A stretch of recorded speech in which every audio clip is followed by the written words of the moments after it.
সনাতনী প্রতিবাদী সাধু চিন্ময় কৃষ্ণ দাসের গ্রেফতারির পর এমনিতেই উত্তাল হয়ে রয়েছে বাংলাদেশের পরিস্থিতি। এই পরিস্থিতিতে উত্তপ্ত যে আঁচ তা কিন্তু ভারতে এসেও পড়ছে। আর তারই মধ্যে রাজ্যের জেলাগুলি থেকে জঙ্গি সন্দেহে গ্রেফতার করা হচ্ছে একের পর এক বাংলাদেশি নাগরিককে। সূত্রের খবর, গোপনে নাশকতার ছক কষতে বাংলার বিভিন্ন জেলায় গোপন আস্তানা গেড়েছে বাংলাদেশি জঙ্গিরা। এর মধ্যে মুর্শিদাবাদ থেকে ধৃত বাংলাদেশি নাগরিকের বিষয়টি নিয়ে কপালে চিন্তার ভাঁজ চওড়া হচ্ছে প্রশাসনের। অন্যদিকে টাকার বিনিময়ে সীমান্ত দিয়ে এদেশে লোক ঢোকাচ্ছে খোদ এদেশের দালালরাই। তার মধ্যে ফের ধরা পড়ল আরও এক বাংলাদেশি। নকল আধার কার্ড বানিয়ে এদেশে দিনের পর দিন থাকছিল তারা। শুধু তাই নয়, নিজের বোনকে বিয়ে করেছিল বাংলাদেশি এই যুবক। তাহলে কি বোনকে বিয়ে করে এদেশে সংখ্যা বাড়ানোর প্ল্যানিং ছিল? এর নেপথ্যে কি কোনো গভীর ষড়যন্ত্র রয়েছে, উঠছে প্রশ্ন।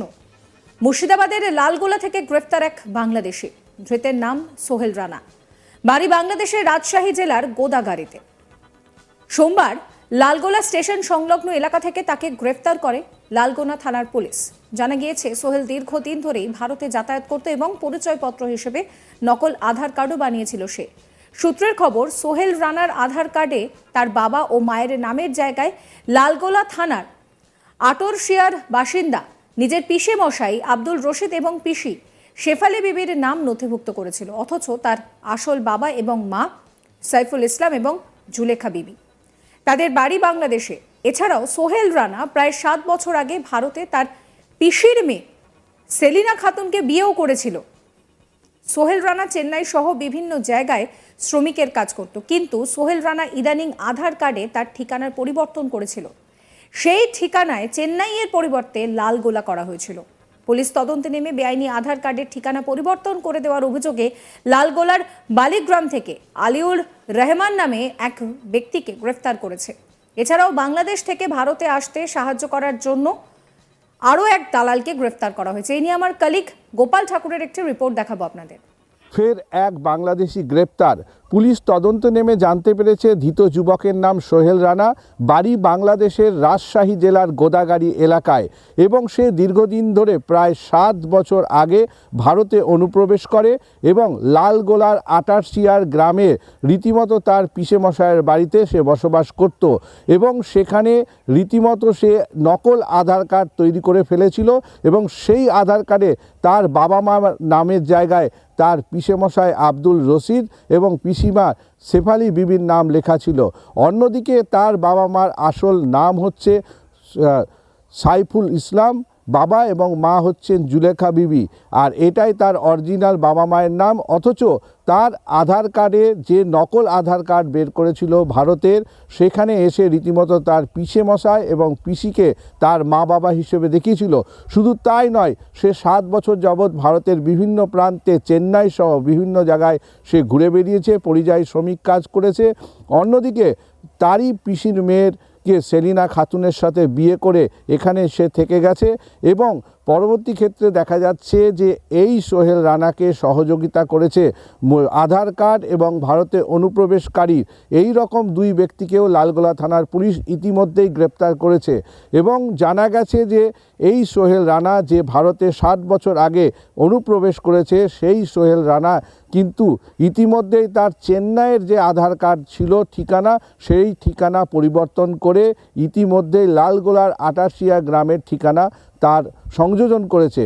এবং পরবর্তী ক্ষেত্রে পুলিশ এই সোহেল রানাকে সোমবার দুপুরে লালগোলা স্টেশনের সংলগ্ন এরিয়া থেকে তাকে গ্রেপ্তার করে এবং পুরো বিষয়টি পুলিশ তদন্ত নেমে আরও জানতে পারে যে বর্তমানে এই সোহেল রানা রীতিমতো যে ভারতে বাংলাদেশ থেকে অনুপ্রবেশকারীরা আসছেন তাদের রীতিমতো বেআইনিভাবে অনুপ্রবেশ করানো এবং আধার কার্ডের মতো জাল আধার কার্ড তৈরি করার মতো কাজে যুক্ত রয়েছেন।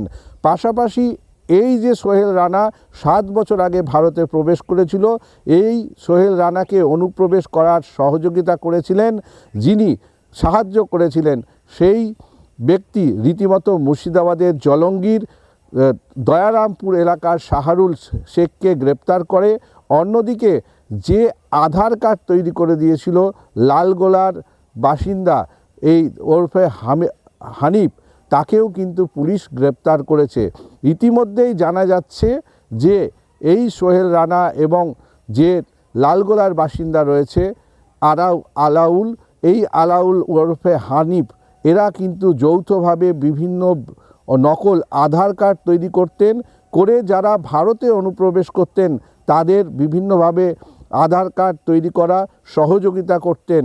পাশাপাশি অন্যদিকে যে দয়ারামপুর থেকে গ্রেপ্তার হয়েছে শাহরুল শেখ, তিনি কিন্তু অনুপ্রবেশের বিভিন্ন ক্ষেত্রে যারা বাংলাদেশ থেকে ভারতে প্রবেশ করতেন তাদের ক্ষেত্রে কিন্তু বিশেষভাবে সাহায্য করতেন বলে ইতিমধ্যেই পুলিশ জানিয়েছে।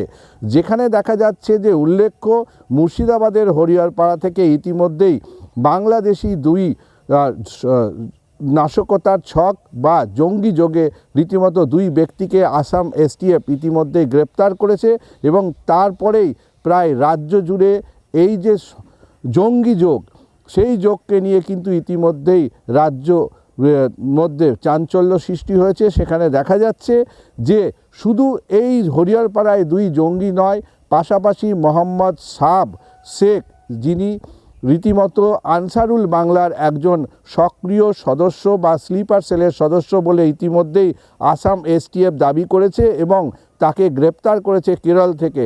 এই যে অনুপ্রবেশকারী ভারতে বারবার বিভিন্ন ক্ষেত্রে দেখা যাচ্ছে এই ধরনের সোহেল রানা, যিনি ভারতে প্রবেশ করেছেন অনুপ্রবেশকারী হিসেবে, তারপরে জাল নকল কার্ড আধার কার্ড বানিয়ে ভারতের বাসিন্দা হিসেবে থাকা এবং পরবর্তী ক্ষেত্রে অন্য অনুপ্রবেশকারীদের এই জাল নকল আধার কার্ড বানিয়ে দেওয়া বা এই নকল আধার কার্ড বানিয়ে দেওয়ার পিছনে যে সক্রিয় ভূমিকা রয়েছে তাদের, সেই ক্ষেত্রে বিভিন্ন ক্ষেত্রে দেখা যাচ্ছে অনুপ্রবেশকারীরা ভারতে প্রবেশ করছেন এবং বিভিন্ন কাজ, কখনো কেউ কর্মসংস্থানের সুযোগে, কখনো নাশকতার ছক নিয়ে বিভিন্নভাবে ভারতে প্রবেশ করেছেন। কিন্তু শুধু তাই নয়, ভারতের তথা পশ্চিমবঙ্গের বিভিন্ন প্রান্তে কিন্তু এই নকল আধার কার্ড এবং বাংলাদেশের বাসিন্দারা অনুপ্রবেশ করে ছড়িয়ে ছিটিয়ে রয়েছেন। তা ইতিমধ্যেই পুলিশ প্রশাসনের কপালে ভাঁজ ফেলেছে, যেখানে রীতিমতো দেখা যাচ্ছে যে এই অনুপ্রবেশকারীরা আনসারুল বাংলার যে প্রধান রয়েছেন জসিমউদ্দিন, তিনি কিন্তু ইতিমধ্যেই ভারতকে বিচ্ছিন্ন করা এবং ভারতের যে শান্তি শৃঙ্খলা ভঙ্গ করার উদ্দেশ্যে বেশ কিছু কিন্তু নাশকতার ছক তিনি ইতিমধ্যেই করেছেন। তা প্রকাশ্যে ভিডিও ভাইরাল হয়েছে এবং তারপরেই এই যে অনুপ্রবেশকারী তা নিয়ে কিন্তু সক্রিয় হয়েছেন মুর্শিদাবাদ জেলার পুলিশ এবং বিভিন্ন প্রান্তে এই ধরপকড়ের ফলেই এই বিভিন্ন গোপন সূত্রের খবরের সূত্রে এই লালগোলার সোহেল রানাকে গ্রেপ্তার করে সোমবার দুপুরে লালগোলা থানা স্টেশনের সংলগ্ন থেকে।